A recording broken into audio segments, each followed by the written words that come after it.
김정희 할머니는 매일 아침 같은 시간에 집을 나섰다. 문을 열고 복도로 나오면 그날 하루의 분위기가 이미 정해진 느낌이 들었다. 엘리베이터 앞에 누가 서 있느냐에 따라 인사를 할지 말지가 갈렸다.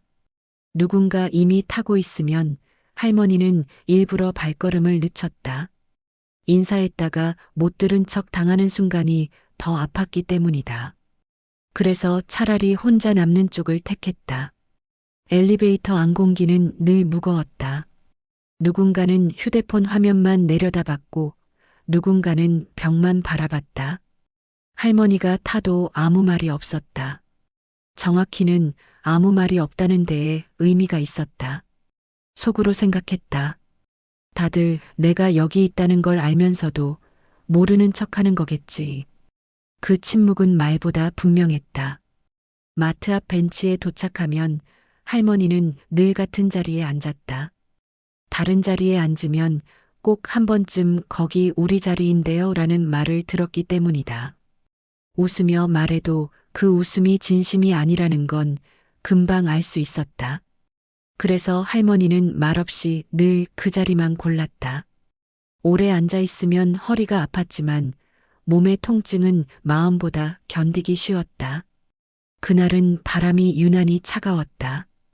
할머니는 목도리를 끌어올리고 손등을 비볐다. 장바구니 안에는 늘 사는 것들만 들어 있었다. 계산대에서 오래 서지 않기 위해서였다. 그런데 그날은 장바구니 말고도 얇은 봉투 하나를 따로 쥐고 있었다. 봉투는 깨끗했고 글씨는 조심스럽게 쓰여 있었다. 오미란에게 며느리 이름이었다. 할머니는 봉투를 손에서 놓지 못했다. 내려놓는 순간 마음까지 같이 내려앉을 것 같았다. 속으로 생각했다. 오늘은 꼭 줘야 한다. 오늘이 아니면 다시는 못 줄지도 몰라. 마트 안에서는 반장 이정숙이 계산대 근처에서 목소리를 높이고 있었다. 직원은 연신 고개를 숙였고 주변 사람들은 반장 편을 들며 웃었다. 정숙은 일부러 주변이 다 듣게 말했다. 내가 반장인데 이 동네에서 장사하려면 정신 차려야지. 그 말에 누군가는 고개를 끄덕였고 누군가는 맞장구를 쳤다. 정숙은 그러다 벤치 쪽을 힐끗 보았다. 그리고 옆 사람에게 입을 가리고 말했다. 저 할머니 또 왔네. 냄새나서 근처도 못 가겠어. 속삭임이었지만 일부러 들리게 한 말이었다. 웃음이 번졌다. 한 번, 두 번.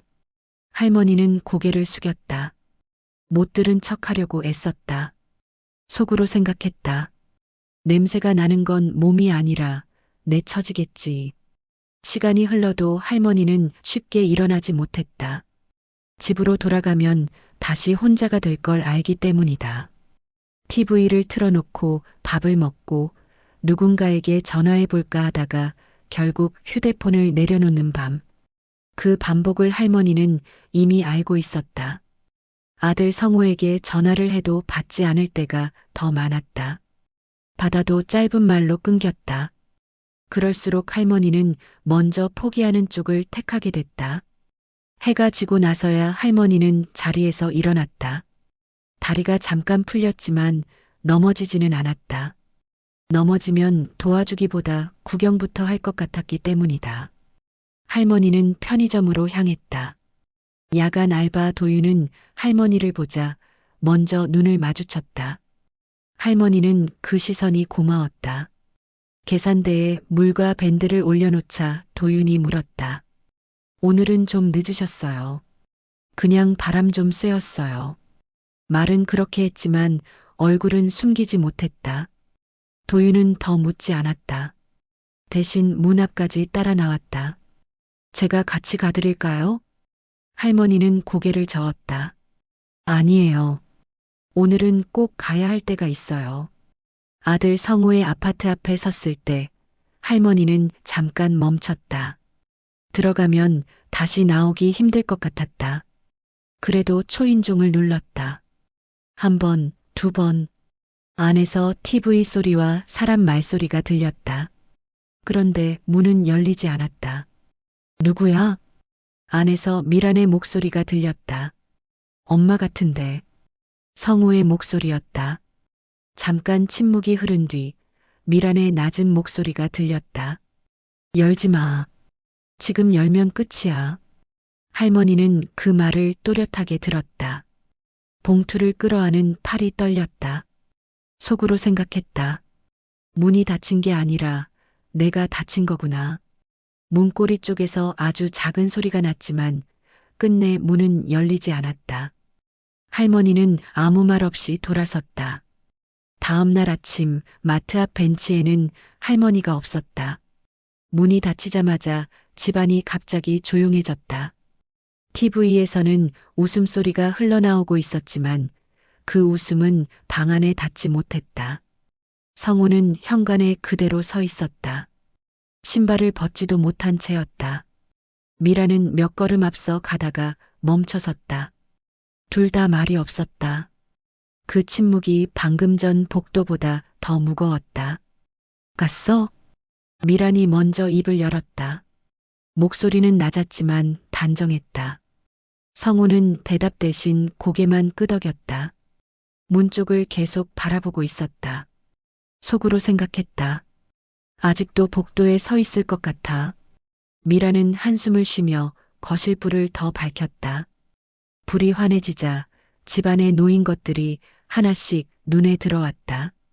식탁 위에 쌓여 있던 서류, 정리되지 않은 우편물, 소파 위에 아무렇게나 던져진 외투.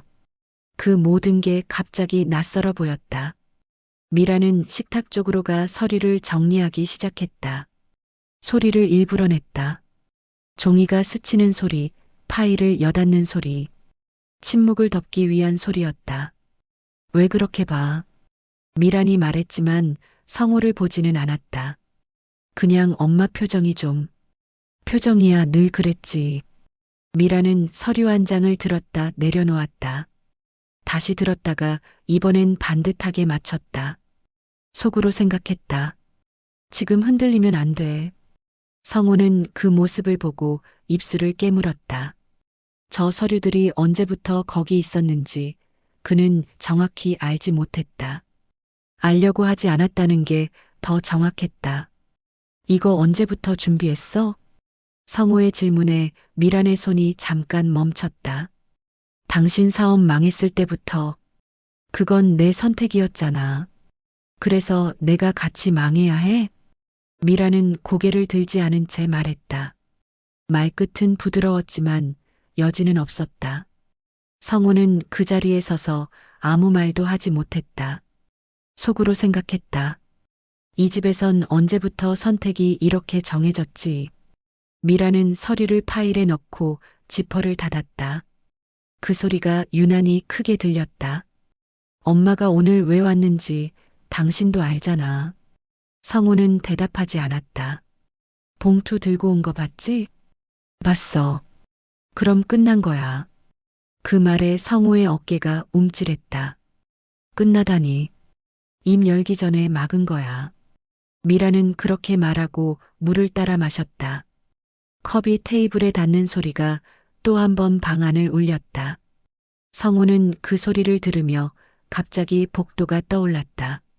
문 앞에 서 있던 할머니의 모습, 봉투를 끌어안던 팔. 속으로 생각했다. 내가 문을 닫은 건지 이미 닫혀 있던 걸 본 건지 모르겠다. 당신 반장님이랑 얘기한 거 있어? 성우의 질문에 미라는 고개를 끄덕였다. 내일 보기로 했어. 왜 반장님까지 끼어? 동네는 여론이야. 여론은 그 사람이 움직여.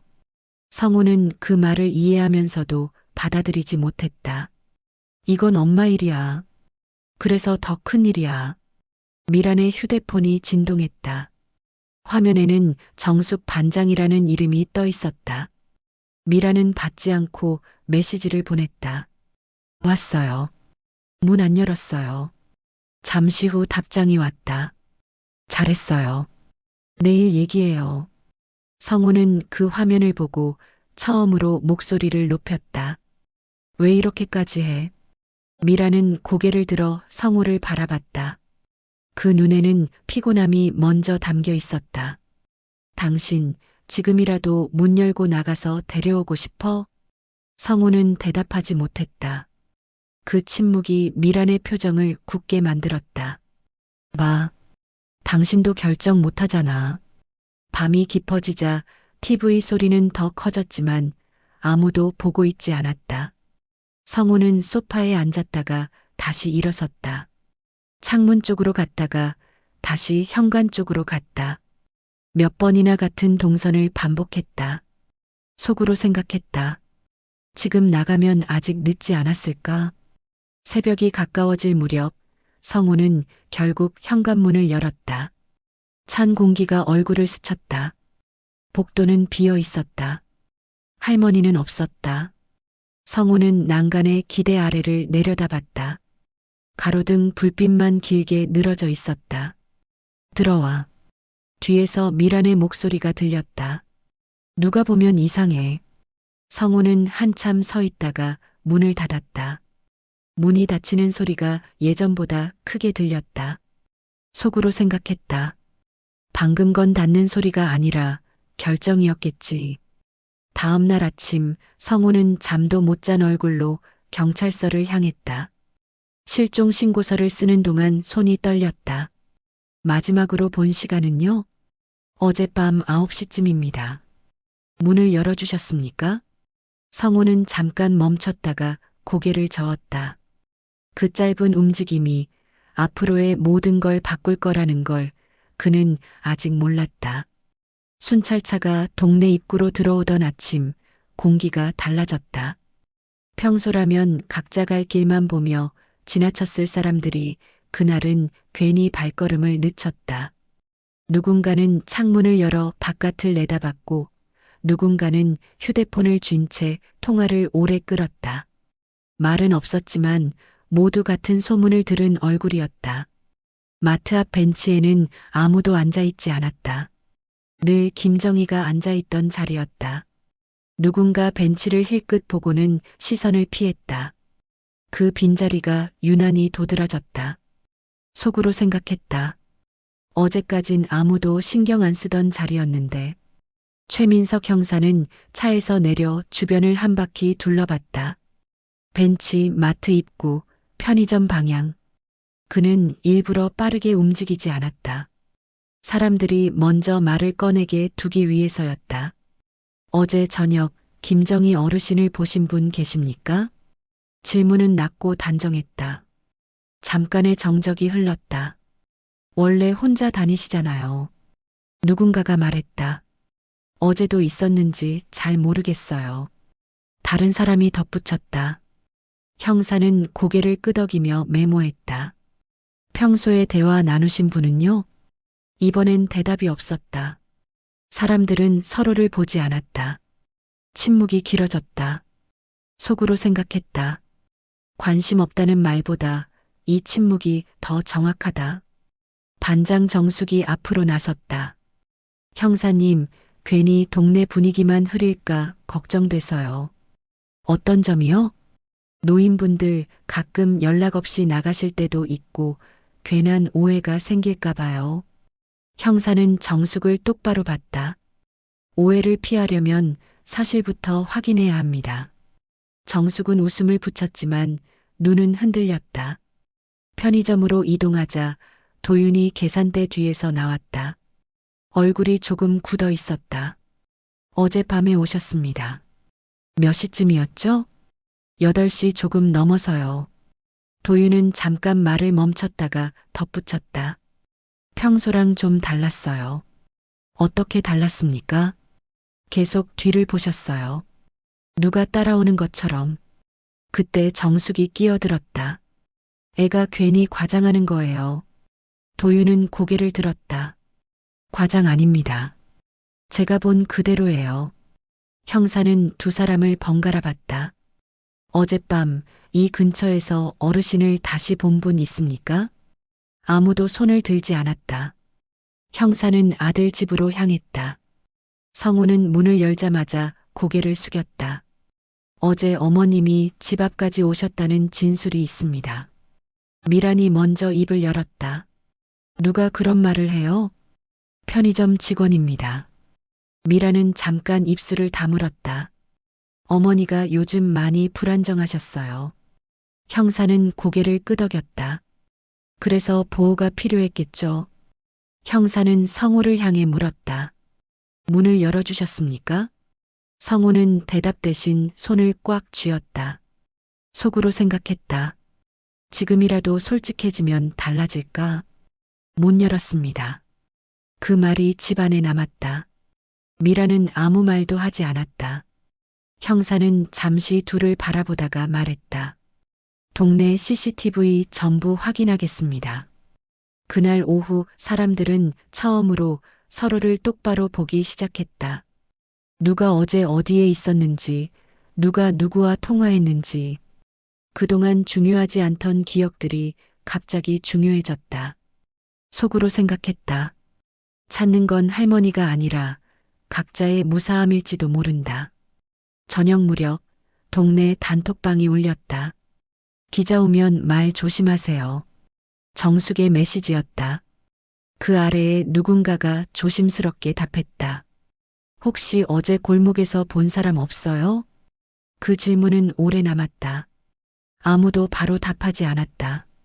그 침묵 속에서 동네는 처음으로 스스로를 의심하기 시작했다. CCTV 확인은 생각보다 오래 걸렸다. 화면은 많았지만 결정적인 시간대가 문제였다. 담당 직원이 모니터 앞에서 시간을 돌렸다 멈췄다 반복했다. 숫자가 바뀌는 순간마다 사람들 숨도 같이 멎는 듯했다. 여기입니다. 직원이 말했다.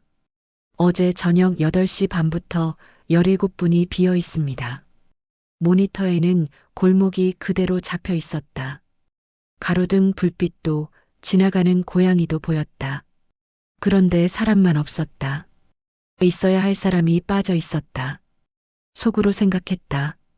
아무 일도 없었던 것처럼 보이는 게 제일 수상하다. 정숙이 먼저 입을 열었다. 기계가 오래돼서 그래요. 가끔 멈추기도 하고. 직원은 고개를 저었다. 이렇게 딱 맞춰서 멈추는 건 흔치 않습니다. 사람들 사이에서 웅성거림이 커졌다. 누군가는 팔짱을 끼고 누군가는 휴대폰을 꺼냈다. 각자 다른 사람에게 메시지를 보내고 있는 얼굴이었다. 속으로 생각했다. 지금부터는 다들 자기 편부터 챙기겠지. 형사는 굳이 말을 덧붙이지 않았다. 대신 화면을 계속 보게 했다. 침묵이 길어질수록 사람들은 불안해졌다. 이 시간대에 골목을 지나간 분 계십니까? 아무도 대답하지 않았다. 도윤이 한 발 앞으로 나섰다. 저 그때 아파트 쪽에서 인기척이 있었어요. 정숙이 곧바로 돌아봤다. 확실해? 확실하진 않아요. 근데 느낌이. 정숙은 웃으며 말을 끊었다. 느낌 말고 증거가 필요하지. 형사는 그 웃음을 오래 보았다. 속으로 생각했다. 너무 빨리 웃는다. 형사는 주민들 이름을 하나씩 불렀다. 어젯밤 동선, 통화 기록, 집에 있었는지 여부. 질문은 짧았고 대답은 길어졌다.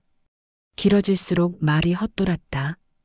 같은 말을 반복하는 사람도 있었고 질문과 상관없는 이야기를 꺼내는 사람도 있었다. 성우의 차례가 왔다. 어젯밤 몇 시에 귀가하셨습니까? 9시 조금 넘어서요. 그 이후엔 집에 있었습니다. 형사는 고개를 끄덕였다. 어머님이 오신 건 그 이후입니다. 성우는 시선을 내렸다. 속으로 생각했다. 정확히는 문 앞까지. 미라는 말을 아꼈다. 질문이 와도 짧게만 대답했다. 아무것도 못 들었습니다. 문소리도요? 네. 그날 오후 사람들은 집으로 돌아갔다. 하지만 집에 있어도 마음은 밖에 나와 있었다. 창문을 닫아도 소리가 들리는 것 같았고 휴대폰이 울리면 심장이 먼저 반응했다. 속으로 생각했다. 이제 이 동네에서 혼자 숨을 곳은 없겠구나. 해가 질 무렵 형사는 강 쪽으로 향했다. 주변을 살피던 중 난간 아래에서 신발 한 짝을 발견했다. 가지런히 놓여 있었다. 흙도 물기도 묻지 않았다. 누가 놓은 것 같습니다. 형사의 말에 공기가 식었다. 미라는 손으로 입을 막았다. 설마. 성우는 말없이 강을 내려다봤다. 속으로 생각했다. 엄마가 여기까지 와서 일부러 남긴 걸까? 신발 사진이 찍히고 현장이 통제됐다.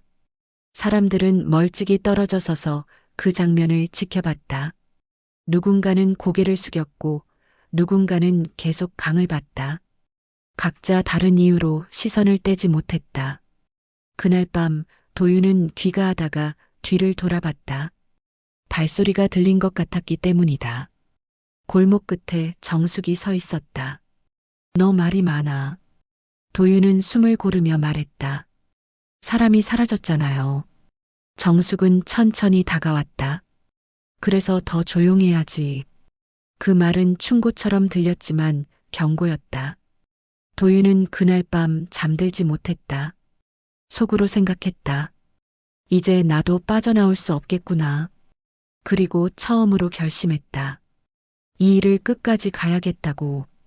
신발이 발견됐다는 소식은 생각보다 빠르게 퍼졌다. 경찰이 공식 발표를 하기 전부터였다. 누군가 사진을 찍어 단톡방에 올렸고 그 사진은 순식간에 다른 방으로 옮겨졌다. 신발은 흐릿했지만 사람들은 단번에 알아봤다.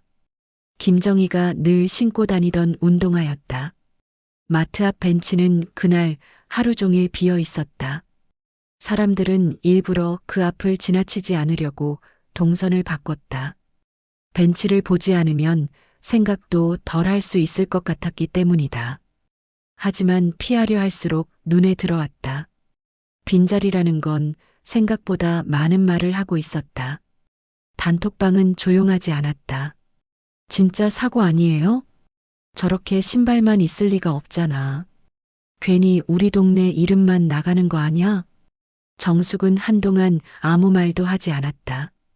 대신 밤이 되자 메시지를 올렸다. 경찰 말만 믿읍시다. 추측은 삼켜요.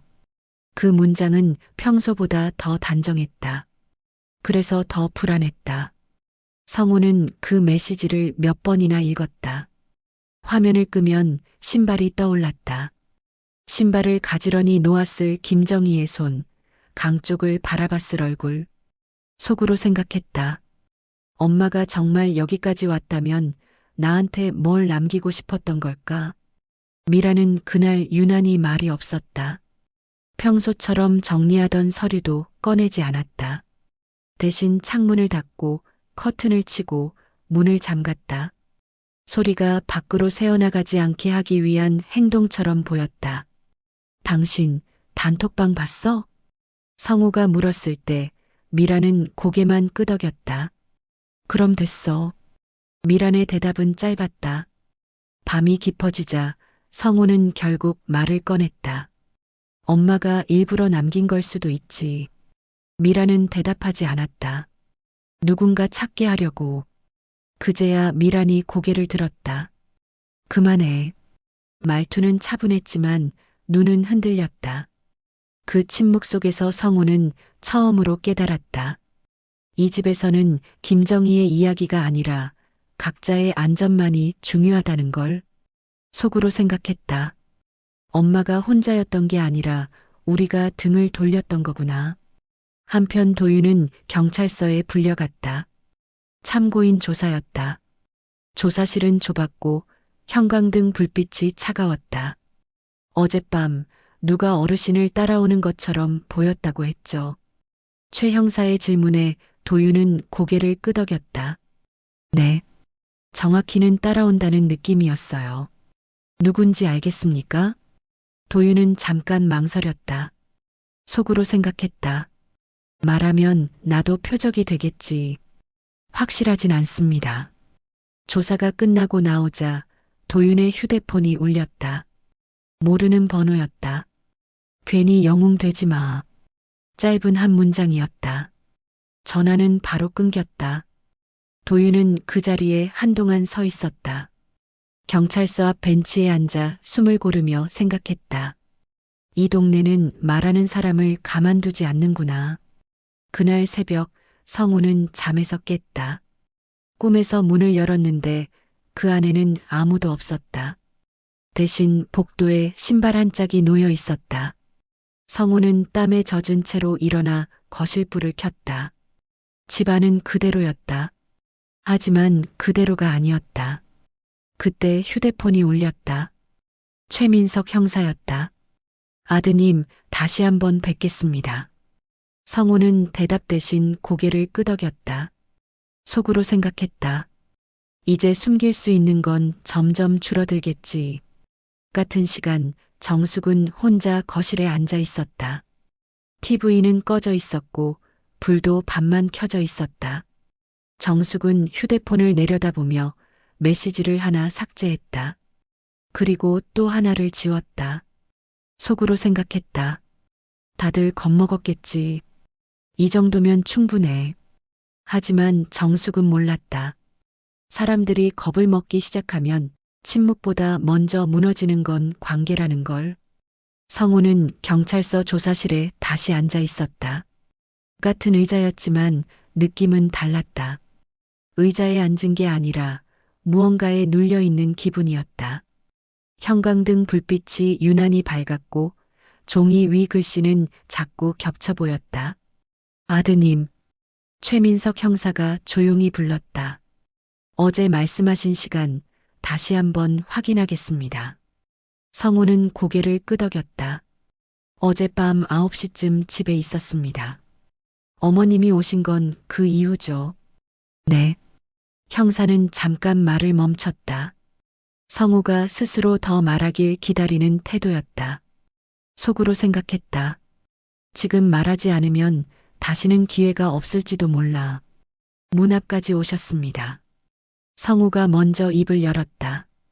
초인종도 눌렀고요. 형사의 펜이 멈췄다. 왜 어제는 말씀하지 않으셨습니까? 성우는 잠깐 눈을 감았다. 무서웠습니다. 무엇이요? 그 봉투요. 엄마가 들고 있던. 형사는 고개를 끄덕였다. 그 안에 뭐가 들어 있었는지는 아십니까? 성우는 고개를 저었다. 모릅니다.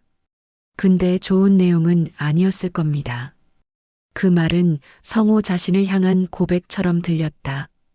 속으로 생각했다. 좋은 내용이 아니길 바랐던 건 나였을지도 몰라. 같은 시각 도윤은 집에서 할머니가 남긴 음성 파일을 다시 들었다. 휴대폰 화면엔 날짜와 시간이 찍혀 있었다. 여러 개의 파일 중 하나였다. 도윤은 이어폰을 귀에 꽂고 볼륨을 낮췄다. 오늘도 또 그랬어요. 김정희의 목소리는 낮고 조심스러웠다. 벤치에서 일어나라고 했어요. 다른 데 가 있으라고. 잠깐의 침묵. 숨을 고르는 소리. 아무 말도 안 했는데 그게 더 화가 났나 봐요. 도윤은 화면을 내려다봤다. 파일은 한두 개가 아니었다. 날짜가 며칠씩 이어져 있었다. 속으로 생각했다. 이건 하루치가 아니야. 녹음은 계속됐다. 집에 가서 아들한테 말할까 했는데 그만두었어요. 괜히 말하면 더 불편해질까 봐요. 도윤은 그 문장에서 손을 멈췄다. 속으로 생각했다. 할머니는 끝까지 누굴 곤란하게 만들고 싶지 않았구나. 그날 오후 도윤은 경찰서로 향했다. 발걸음이 무거웠지만 돌아갈 수는 없었다. 조사실 문 앞에서 잠깐 멈췄다. 문을 열면 다시는 이전으로 돌아갈 수 없을 것 같았기 때문이다. 형사님, 도윤은 휴대폰을 내밀었다. 이거 들으셔야 할 것 같아요. 최 형사는 이어폰을 받아들었다. 한 파일, 두 파일. 얼굴 표정이 조금씩 바뀌었다. 이건 언제부터 녹음된 겁니까? 몇 달은 된 것 같습니다. 형사는 깊게 숨을 들이마셨다. 이 파일들 복사해 두셨습니까? 네. 그때 조사실 문이 열렸다. 미란이었다. 미란은 도윤을 보자 잠깐 멈칫했다. 눈이 마주쳤다. 아주 짧은 순간이었다. 하지만 그 순간 서로가 알고 있다는 걸 알았다. 속으로 생각했다. 이제 돌아갈 수 없겠네. 미라는 자리에 앉자마자 말했다. 형사님, 어머니가 원래 좀 피해망상이 있으셨어요. 형사는 고개를 들었다. 그래서 녹음을 하셨다고요? 네. 괜히 사람들을 오해하시고. 형사는 말없이 녹음 파일을 다시 재생했다. 냄새 난대요. 왜 맨날 여기 앉아 있냐고요. 그 목소리가 조사실을 채웠다. 미라는 고개를 들지 못했다. 형사는 미란을 향해 물었다. 이 목소리 아십니까? 미라는 입술을 깨물었다. 모르겠습니다. 그 순간 성우가 고개를 들었다. 알아요. 모두의 시선이 성우에게 향했다. 그 말 우리 집에서 했습니다. 미란이 성우를 봤다. 당신. 성우는 말을 잇지 않았다. 대신 한마디만 더 했다. 엄마가 들었을 겁니다. 그 말이 방 안에 오래 남았다. 속으로 생각했다. 지금 이 말 하나가 나를 살릴 수도 더 깊이 끌고 갈 수도 있다. 형사는 조용히 말했다. 이제부터는 실종이 아니라 학대와 방치로 방향을 바꿉니다. 그 말에 미란의 얼굴이 창백해졌다. 도윤은 의자에 깊이 앉았다. 속으로 생각했다. 드디어 이름이 붙었구나. 그날 밤 동네 단톡방에 또 하나의 메시지가 올라왔다. 녹음 파일 경찰에 넘어갔대요. 보낸 사람은 익명이었다. 정숙은 그 메시지를 보고 처음으로 휴대폰을 떨어뜨렸다. 속으로 생각했다. 말이 증거가 됐네. CCTV 복구는 생각보다 오래 걸렸다. 한 프레임씩 이어붙이는 작업은 인내가 필요했다. 화면은 선명하지 않았고 밤 공기는 습기 때문에 더 어두워 보였다. 그래도 움직임은 남아 있었다. 완전히 지울 수는 없었던 흔적들이었다. 최민석 형사는 모니터 앞에서 자리를 뜨지 않았다. 같은 장면을 여러 번 되돌려보며 시간을 표시했다. 속으로 생각했다. 사람은 지울 수 있어도 시간은 지우지 못한다. 화면 속 골목은 평소와 다르지 않아 보였다. 가로등 불빛이 깜빡였고 멀리서 차 한 대가 지나갔다. 그 사이 김정희의 모습이 나타났다. 걸음은 느렸고 어깨는 잔뜩 움츠러들어 있었다. 봉투는 가슴에 꼭 안고 있었다. 마치 떨어뜨리면 자신까지 흩어질 것처럼. 김정희는 골목 중간에서 한 번 멈췄다. 뒤를 돌아보는 장면이 여러 프레임에 나뉘어 남아 있었다. 그때 화면 가장자리에 또 다른 그림자가 들어왔다. 일정한 거리. 너무 가까이 오지 않는 움직임. 누군가 따라가고 있다는 신호였다. 그 그림자는 정숙이었다. 체형과 걸음걸이가 분명했다. 평소 동네에서 보던 모습 그대로였다. 김정희가 멈추면 정숙도 멈췄고 다시 움직이면 따라왔다. 그 반복이 몇 번 이어졌다. 속으로 생각했다. 이건 우연이 아니다.